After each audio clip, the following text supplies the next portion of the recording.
समानसगत रात का समय था।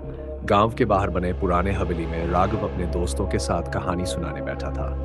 हवेली की डरावनी खामोशी और हवाओं की सनसनाहट से वातावरण भयानक बन चुका था। राघव ने एक पुरानी कहानी सुनानी शुरू की। बहुत साल पहले इसी हवेली में एक परिवार रहता था। राघव ने शुरू किया। इस परिवार की बेटी सिया बहुत ही प्यारी थी, लेकिन एक दिन सिया अचानक गायब हो गई।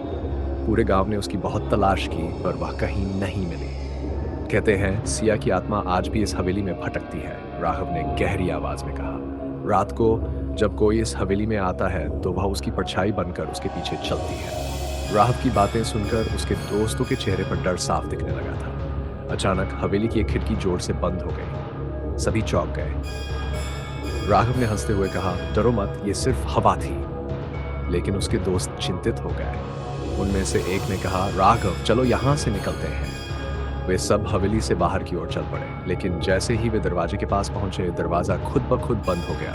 सबके दिलों की धड़कन तेज हो गई। अचानक उन्हें एक धीमी धीमी सिसकी सुनाई दी। कौन है? एक दोस्त ने कांपते हुए पूछा।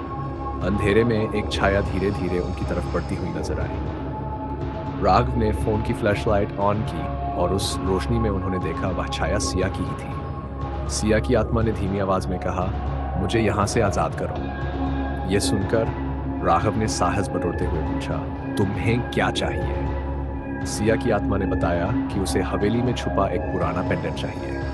वह पेंडेंट उसकी मां का था और उसी में उसकी आत्मा बंधी हुई थी। राघव और उसके दोस्तों ने पेंडेंट ढूंढने का फैसला किया।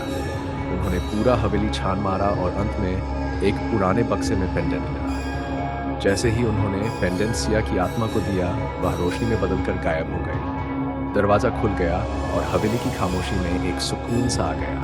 राघव और उसके दोस्त एक भयानक अनुभव के बाद सुरक्षित बाहर निकल आए। उस दिन के बाद से हवेली में सिया की आत्मा कभी नहीं दिखी। राघव और उसके दोस्तों ने हमेशा के लिए इस रात को अपने दिलों में याद रखा।